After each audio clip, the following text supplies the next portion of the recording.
All right, today we're going to talk about a concept called behavioral momentum. You know probably what this is based on the opposite of this experience, which is this feeling of being stuck, being completely behaviorally paralyzed.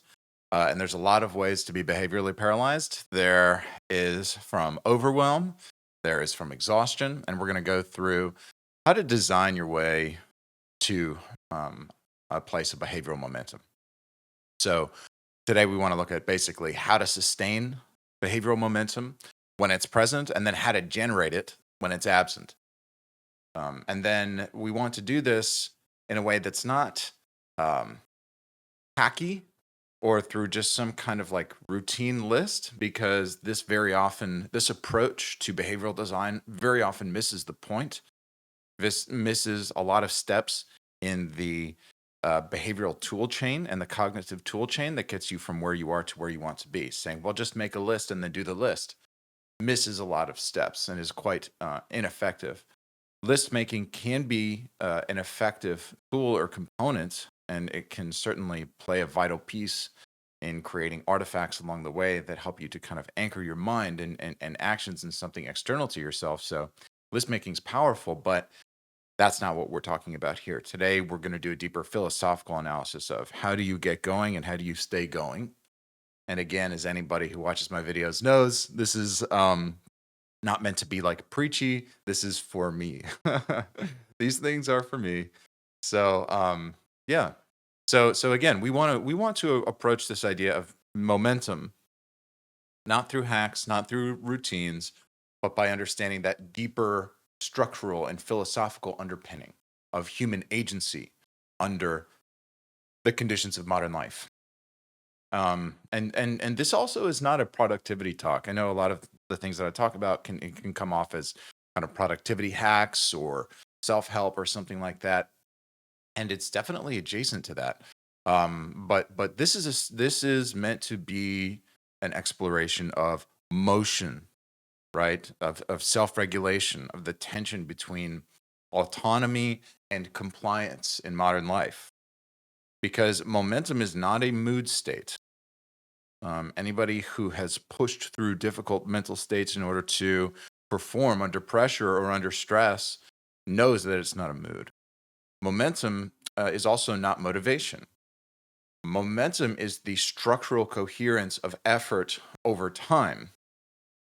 Momentum really is the continuity of will. So, how can we substantiate this conception of momentum? So, it's important to recognize a really fundamental, important philosophical distinction here between momentum and energy. So I can have energy, but lack behavioral momentum. Momentum is not a peak state or an emotional high. It is a structured continuity. Momentum is a description of a pattern of behavior.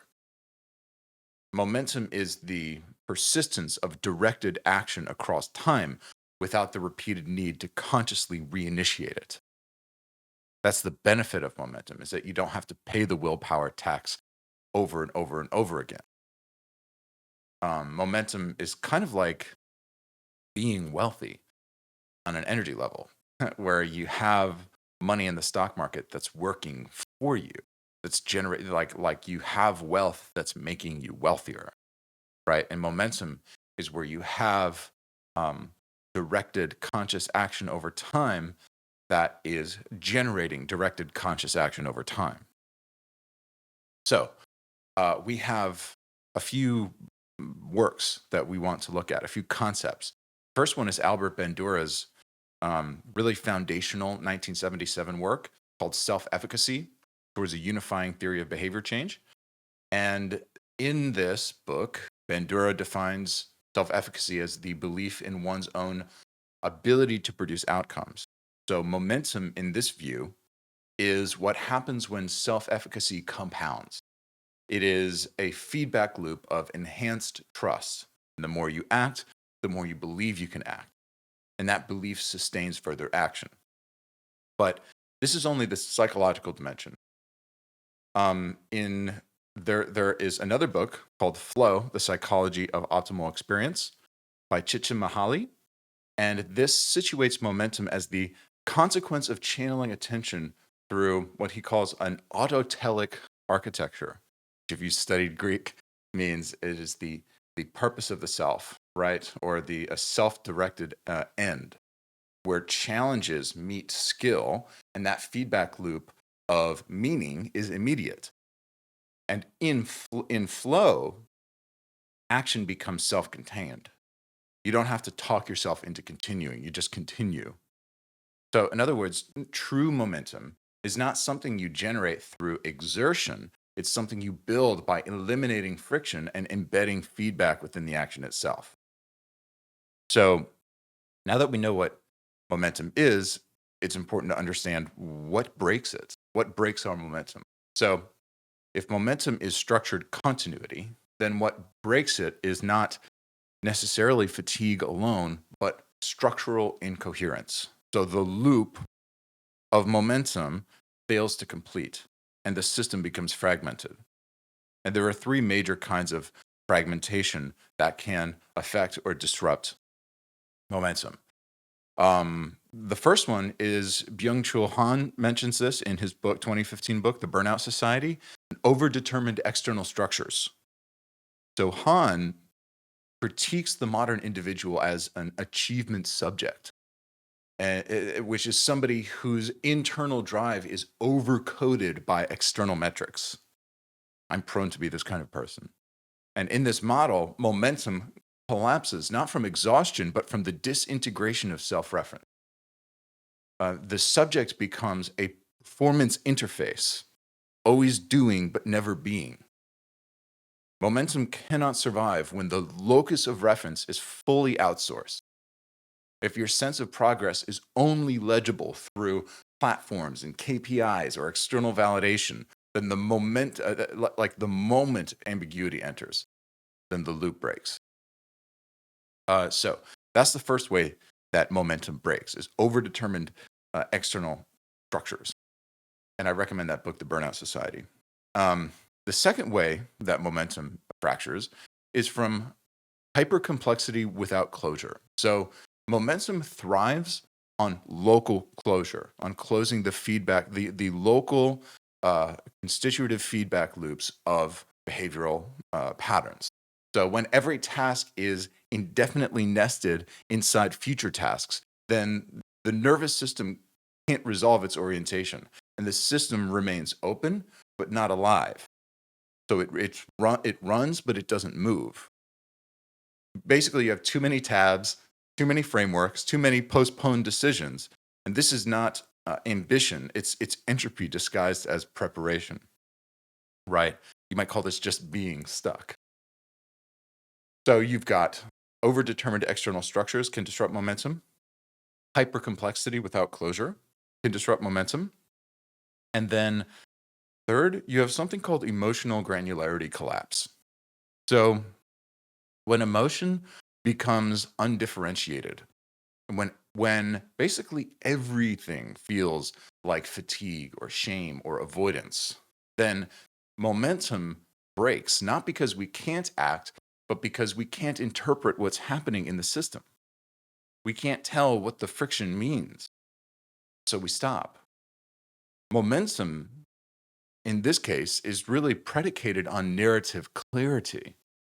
So without an internal model of movement that is both understood and believable, no action persists. And this is often the most difficult obstacle to momentum to overcome, because it feels like a waste of time.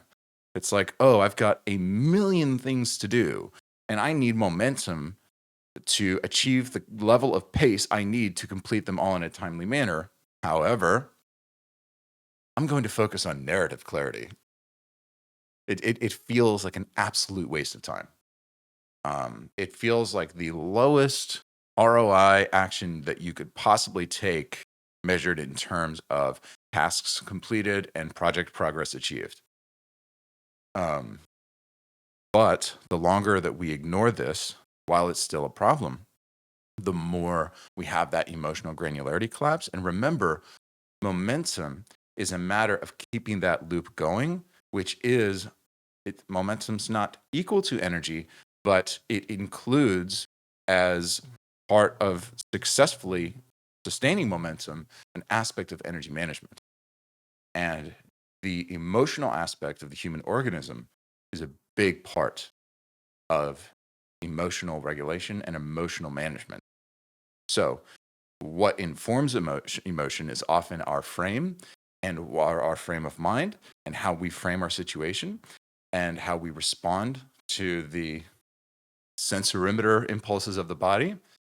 And what that frame is often narrative in nature. It's the stories. This is all just a way of saying these are the stories that we're living in, right?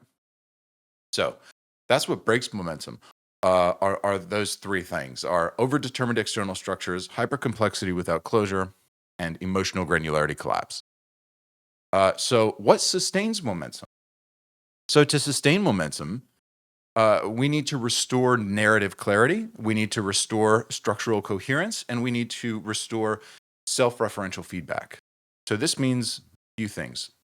Number one, to sustain momentum, we need to build for minimum viable closure. So momentum requires wins. This is huge. I can't tell you the number of times in my life I've been, I've felt stuck, and I've felt discouraged, and I felt like I can't move forward. And I think to myself, I just need a win. I just need a win. And there was always a part of me that thought, that's kind of a weak frame of mind, isn't it? You need a win. You need a win to keep moving forward. No, you don't. Right. And I think what my instinct was, the felt need that I was trying to articulate was that uh, I was just sensing the structure of momentum. So, so the real logic happening was I want to build momentum, and to do so, the path to doing so, one great path to doing so, is achieving a win. And by building a win, I can start stacking momentum, and I can reduce friction, and I can increase my effectiveness. So you want to build for minimum viable closure. Momentum requires wins, not fantasies, not ideas, closures, closing the loop, making completion easier than reinitiation. So one note is finished, one draft is published, one rep is logged, one project is complete, one task is done. This is why it's so important to have a project management system, right? Because you can break things down into granular tasks and have them roll up into projects. And I think just to have a minimum viable project and task management system is where you have a project level and a task level. And the tasks have estimated times and completion, and like done or not done. And those tasks roll up to projects, and those projects have a roll up property where it counts the number of related tasks that are open and then the ones that are closed, and generates a percentage, right? So you're tracking the number of tasks done um, related to that project. And there's also a roll-up property that calculates the estimated time and sums or adds together all of the estimated time of all the related tasks, so that you know for a specific project, based on all the specific tasks that this project requires, there is a this number of minutes. Basically, that's how I do it. I use Notion. Maybe I'll share my template sometime that I use for this, but it is actually quite minimal and quite effective, right? So again, you've got projects, and then you've got tasks related to those projects. And then on the tasks, you've got estimated time, and then you've got done or not done. And then they roll up to the project level, which calculates the total time of all related tasks and the total total progress of the project based on number of tasks completed. So, and then the final aspect of that system will be using something. I use a product which I'm on the fence about, just from a user interface perspective, is Clockify. Clockify basically syncs with Notion so that I can log time and track real time. So that allows me to actually compare the estimated time that I have for tasks versus the actual time that I spend on those tasks. So this is really critical for me, right? And this is really critical because so what's the point of talking about my project management system in this context? Well, the point is Like you build momentum by closing the loop, minimum viable loop closed. What's a loop closed? Well, a loop closed can just be a task completed. 5-minute task completed can be the kind of win that sparks and ignites you into the next level. And then you complete the next 5-minute tasks. Now you've completed 2 5-minute tasks. I know this all, like, again, I know how like just surface level and cliche and hacky all this sounds. And I've been in places in my life where I've been in a complete behavioral and emotional collapse and listen to productivity podcasts. And again, I've already mentioned this whole idea of just make a list, just use a system, just read David Allen's Getting Things Done, and then you'll be organized. It's like, it's not a knowledge issue. Right? And there's a part of you that senses like this is something deeper than a knowledge issue. And on a level, you're right. Like it's not just a willpower issue, it's not just a knowledge issue, but it is also both a willpower issue and a knowledge issue and an infrastructure issue. So this is a matter. I have this rule in my life: don't complain unless you have all the boxes checked. Right? So, like for example, like if I'm really suffering emotionally, but I haven't been in therapy or something like that, it's tough for me to complain. I go to therapy so that I can complain about my life. And I do things in my life and I check the box so that I can say, man, I'm checking the box. I'm complaining, right? I'm not saying it's the strongest frame of mind. I'm not recommending it to anybody. Sometimes it's just a motivation. But what I don't do is let myself complain if I'm not checking all the boxes, right? That's a boundary that I have with myself. So one of the things you want to do is just check those boxes. Say, okay, listen, being stuck and feeling like I don't have momentum, I acknowledge it is more than having a project management, task management system. It is more than willpower. It is more than knowing how to write a list and da da da. It is more than all this, but it is not less than those things. Okay, so how do you build for minimum viable closure? You exercise your willpower. You make the decision. You actually act. You act in reality to put that infrastructure in place so that you can click a button, so that so that you can have wins. So the ergonomics of winning is tactile to you. Okay, not because any of these you want these wins, not because any of these wins are specifically impressive, but because each one says the loop closes here. Boom, boom, boom, boom. Right? It's like cylinders firing in an engine. Right, and the more you can do that, and then you've got momentum, and then you're going. And if it's all just happening in your head, it just all will fade, and you won't feel like you have momentum. And that energy management side of momentum won't be behind you. So it's important for generating those wins and closing those loops that you're doing so in a visual way that's external to your mind, preferably in a digital system. Again, I use Notion. Maybe I don't know. There's either going to be a link to a Notion template in the show notes, or there's not. So, yeah, depends on my time. But I've described it to you. Go create it. Okay. So the second way that we sustain momentum is that we design for low power mode. I've talked about this before. This low, I call it low poly or low res mode, right? Where systems really should not require optimal states from you to function. So this is called constraint first design, and the default assumption is zero surplus, no motivation, no energy, no clarity. What still runs in that case, right? Momentum is fragile when it depends on ideal conditions, and robust momentum comes from designing fallback loops that execute under depletion.